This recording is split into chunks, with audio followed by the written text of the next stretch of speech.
Okay. So, as you can tell from the board, we have 17 questions on your practice test. Yesterday we did 1 through 8. So number 1, remember you had to write this as a fraction and decimal and a percent.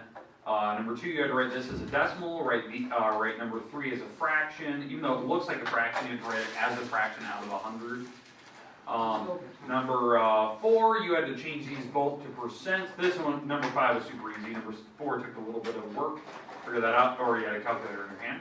And then 6, 7, 8 are the ones we finished with yesterday, where I required on this problem, I know the instructions say a little bit different. I pulled the instructions right out of the book.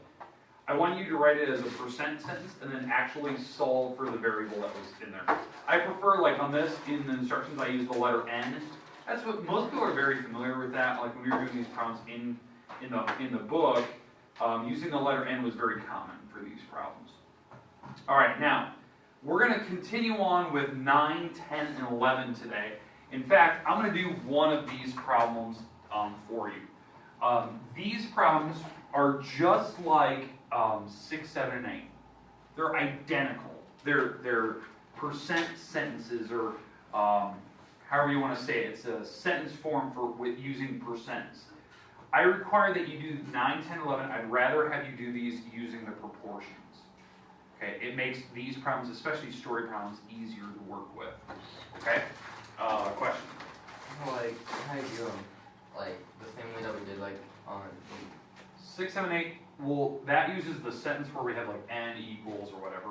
These are, I'm going to set up the proportion we're going to solve. So we're going to see how this works. So now, is there one in particular you'd like me to do? 10. 10. Okay, we'll do number 10. This is basically going to show you how this works, right? All right, so 75% of buses. Now, how this works, I'd like you to set up the proportion, right? How the proportion works. 100 will be on one side, and I would like the rate on the top of that. So what's the rate that was used in the story problem? 75%. It's 75 out of 100, right? That's what 75% stands for. On the other side, this top number is a small group. The bottom number is the total group. Okay, so you have to look at the story problem. Are they giving you the total number of items, or are they giving you like a smaller select group of them? So here's the thing, right? 75% of buses have arrived. That 48 buses have arrived. Okay, how many buses are there total? So which one am I missing? The total. The total, duh, I'm missing that one, right? It even said how many are total. So the 48 would have to go on the top. Okay, what we also call the total, we call this the base. Okay, we call this top number the percentage. Okay, so that's kind of the key parts if you actually want to know what they'll stand for. This should be very, very simple. That's how you do 9, 10, and 11. All you have to do is solve. So when we actually solve this problem, you start with the number above or below x. So I'm going to start with 48. You're going to cross, multiply, and divide, and it will look like a goldfish. So 48 times 100, whatever that answer is, we're going to divide by 75. And that will give you my final answer. Now, if it's a decimal, so be it. But I do want you to label your answer. That's the difference between 9, 10, 11 and the problems above 6, 7, 8. These are required that you tell me like what the final answer is. What am I looking for in the end? Well, yeah, but what am I looking for? I mean, yeah. How many buses? Buses. So whatever this number is, what do we say it was? 60. 60 buses. You have to label your answer. Okay? Does that make sense? Now, is that number right? 48 times 100 divided by 75, is it 60? I got 64. 64? Okay, 64. Okay. I was going to say 60 didn't seem right. So, okay, 64 seems better. Okay. All right. So 64 buses. Okay, that's how you're going to do number 9. That's how you do number 11. You just have to figure out like what number are they giving you, right? Are they giving you the small group? They're giving you the total, like the base, or are they giving you the percent over here? Remember, the 100's always on the bottom, so that's kind of the number you should know. Okay, questions, comments about how to do that problem? Very different style of solving than 6, 7, 8, but it's just as easy. Okay, you think you could do 9, 10, 11 now? Or 9 and 11, now that I've done 10. Okay, we're gonna jump past that one, so that one you were provided. I'm at least one to show you one of those. So that's how I expect you to do on 9 and 11. Okay, let's jump to the next problem. Okay, 12.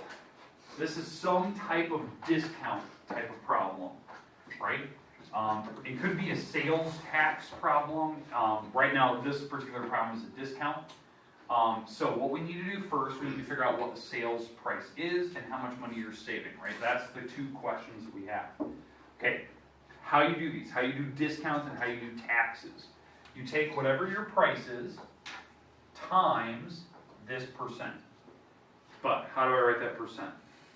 Because I can't just use 15. What do I have to do? 0.0. Yeah. 0. Oh, revenue 0.0. 0.15, right? That's 15%. I'm going to take that times 1950. You're going to multiply these together. That will give you how much money you're actually going to save. It's the discount. So when you actually multiply these, you'll get that number. I'm going to make this number up. Let's say it's $4. I have no idea. Don't write that down. Let's just say it's $4, right? If that's what the money you're saving, you're going to put that number right here, and your actual sales price is whatever the Blu-ray cost minus the discount you're saving. So 1950 minus the 4, if that's the number. Now, I do not know if it's $4. Does that make sense? Like you're actually going to subtract this number minus whatever number you're saving. That's how you find that. Now, if it was sales tax, you'd have to add it back in. So that's the difference. Okay. Now, I don't require that you do the shortcuts, but I do want to see the type of work you're doing over here. So you should be writing like this down and showing me like what the number is, writing it down, and you know how to find the final answer. Okay. Does number 12 make sense? Okay. Now, if it's sales tax, remember you have to add it back in. If it's a discount, you subtract it off. So that's the type of problem that could be sitting there for number 12. All right, let's move on. Move on to number 13. Hopefully you have an idea of how to do that problem, number 12. Okay, 13. Now this is a little bit different. You saw a couple of these in your actual homework. Whoa. Okay. We had a couple of these in the homework, number 13. You had to figure out, is the price going up or down? So that's one of the questions. Is it a markup or discount? That was one of your homework problems. They actually asked you for that. And then what you had to do is you had to actually figure out what that percent was. Okay, so it's basically figuring out, is it a sales tax or is it a discount? That's basically what you're figuring out. So here's what the jacket costs, right? It costs 85 bucks. The sales price today is 65. So did the price go up or down? Down, right? That's a discount. Okay, so that's number one. You circle discount because it's common sense. The price went down, so it's a discount. A markup means you probably have a sales tax on it, right? So what you need to do first, subtract the two numbers. Figure out what the actual difference is. So no matter what the numbers are, you're going to actually subtract them. So I'm going to make up a problem. So let's say my problem is $17 for the original cost. So I'm going to make up this problem. Right? So $17 and the sales price is $13. It's the sales price. So what I would do first, actually subtract these two numbers, and that would be a difference of $4. Okay, so that's how much money I'm saving, right? To figure out what this percent is, you know, the percent of discount coming off, you take how much money you're saving. This is how much money I'm saving, right? I'm saving $4 on my made-up problem here. I take the $4 and I'm going to divide by the original cost. This will give me my percent. Now, this percent will be a crazy decimal, but that is the percent. That's how sales tax works as well. Whatever that difference is in price, you divide by always the original cost. Okay, so if my problem was the 17 and 13, right, because I'm making that problem up, the difference was $4. I take the $4, divide by 17. That is a 20. It's the number on the calculator is 23,529. Okay. So if I actually write this number and I round, that is a 24% discount roughly. That's the number that I want. This is that percent of change. My problem is 24% discount. Now, is that your problem? No, I made this problem. So that you know how to do yours. Find the difference, divide by the original cost. Okay, does that make sense? What you're going to have to do on number 13. We had a couple of those in your homework, by the way.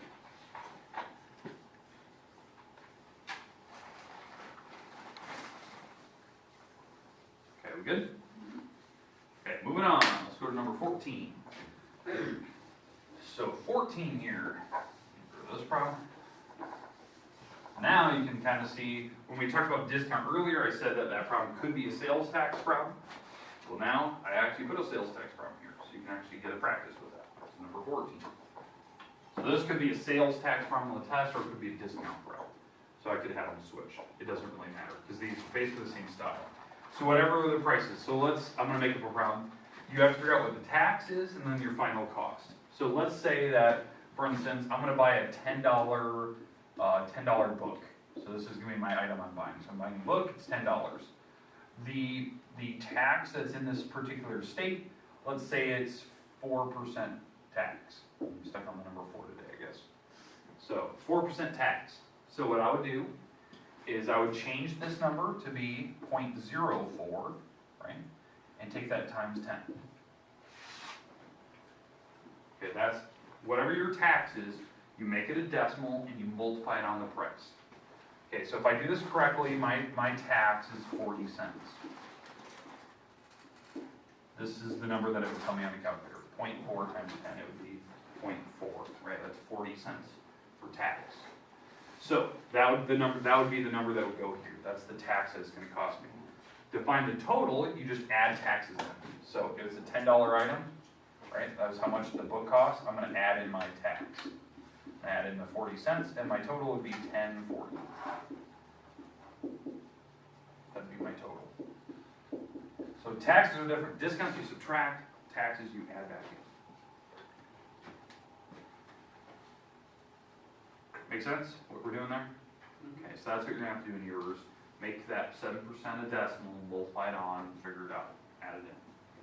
So you got to tell me what the tax is first, then you can add it back in. So this is the type of work off to the side that I'd probably require to see. I want to see like what you're multiplying by, what the number turned out to be, and then you're actually adding it back in by hand, that kind of thing. But again, you have a calculator in front of you, you can double check. Okay, we go to the 14. Okay, moving on, let's do 15.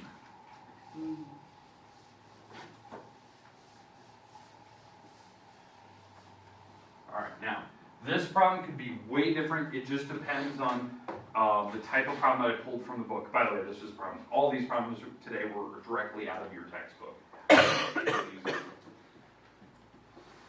Okay, so in this particular problem, you have to figure out the interest that was involved. You have to compute the interest. That's what I want.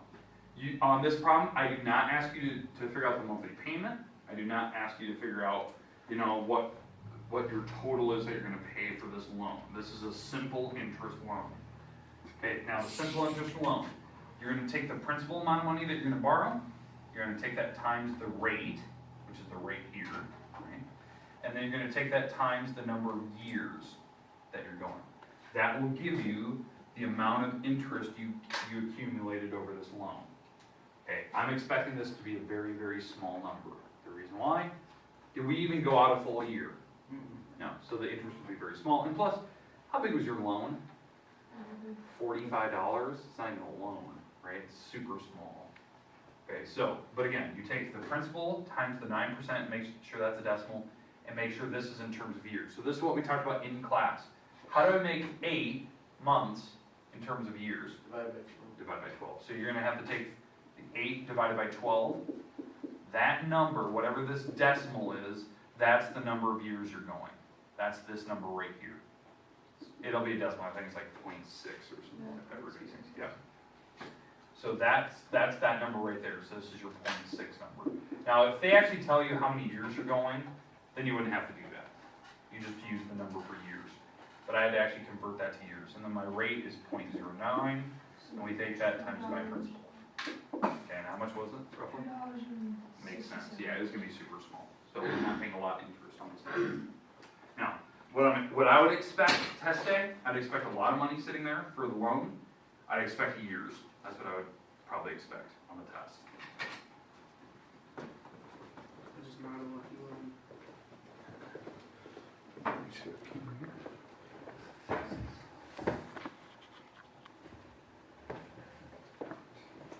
Okay. So that's that's what you're gonna have to do in that problem. Now, the hardest part about that problem, you're gonna have to memorize the formula. So you're gonna have to know that. Principal times rate times time. Okay, let's move on. Let's move on to number 16. Okay, 16 is one that I'm actually gonna finish this problem all the way out so you can see it. Because this is one that I know some people really struggle with compared to the other problems in the practice test. This one in particular. Okay, so this is so you're using a credit card. We're gonna buy something for 150 bucks. Okay, so you found some item you're gonna buy, you're gonna go get it. When you charge to your credit card, if you don't pay it off at the end of the month, right, you don't pay all the 150 off right away, the credit card will charge you a financial charge. Now this percent could be anything, it depends on your credit card company. I think the one that we used for the extra problem that was in the homework, it was due I think last Friday, we used 2% per month. Okay, that's pretty typical. This particular credit card uses 2.5. That's a lot. Okay.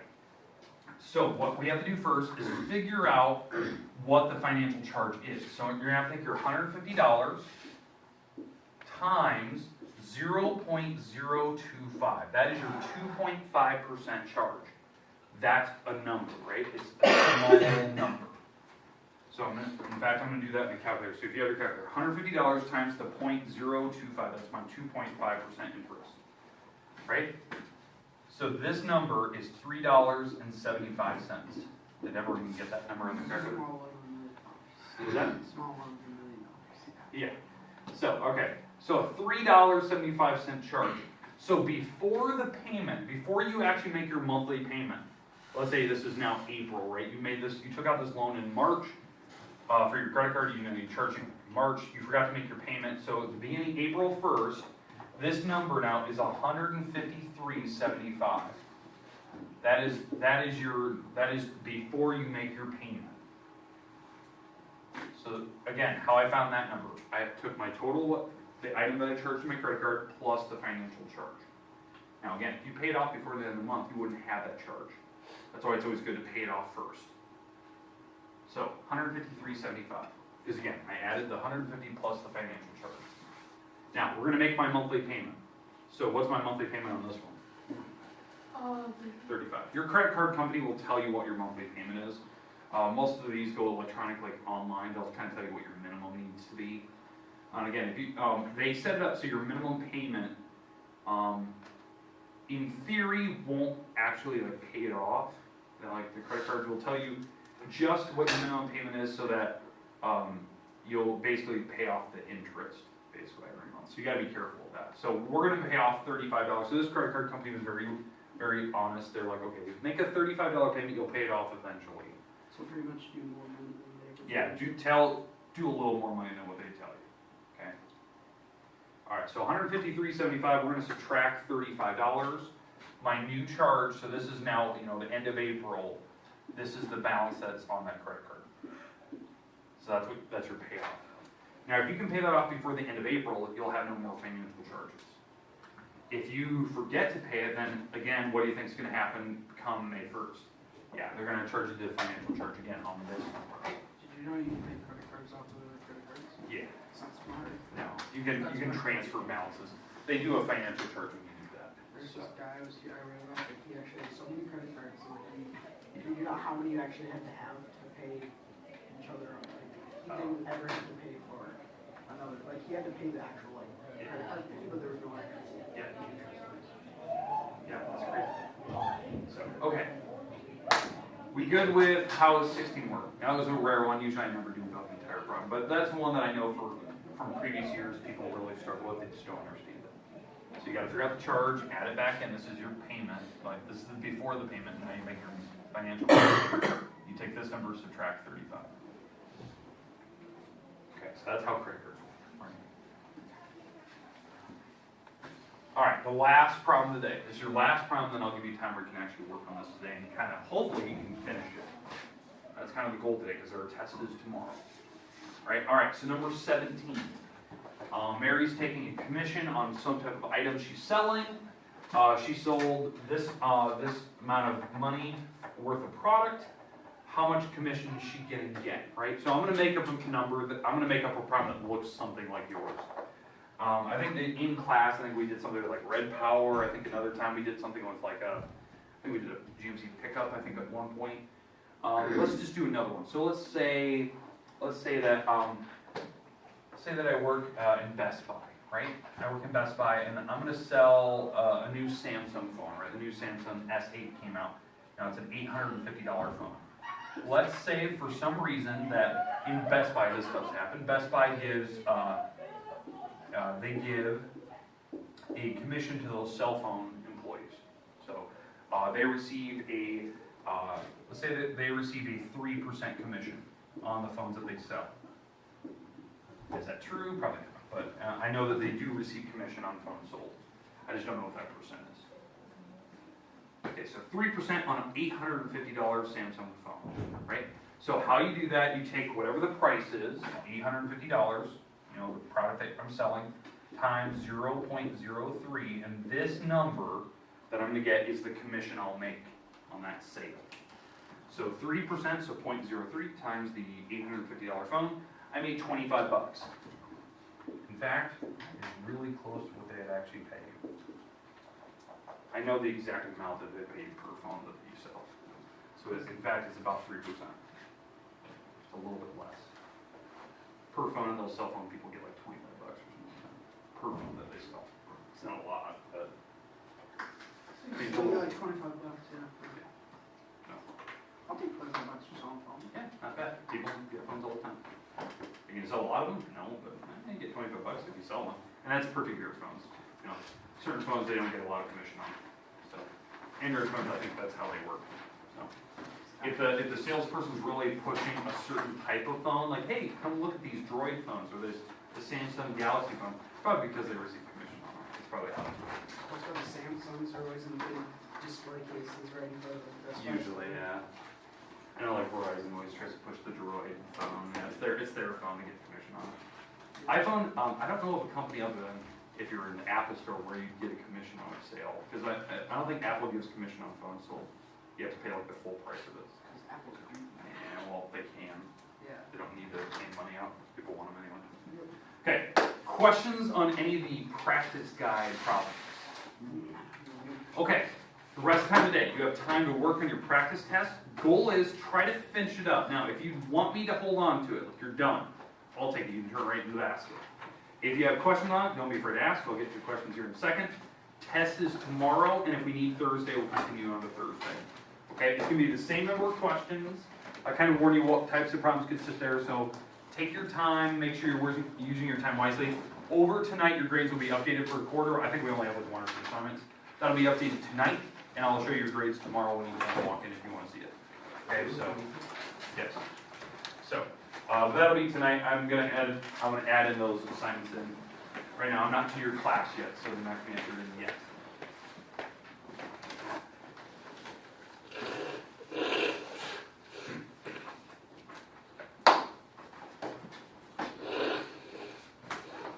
Thank you.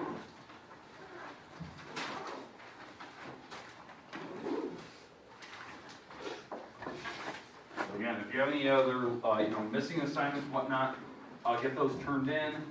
I will be grading some of these things tonight. So.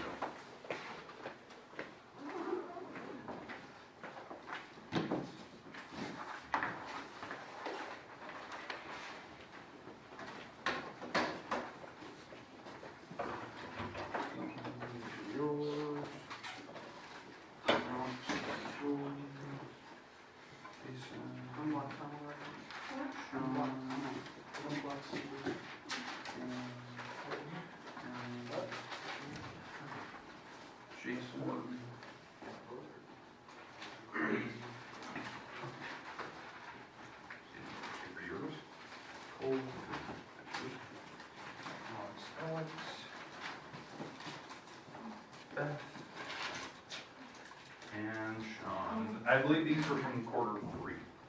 So they've already, I just handed back to you, so. I'll hand back some new papers tomorrow from quarter 4, and those are the ones you can make fixes on.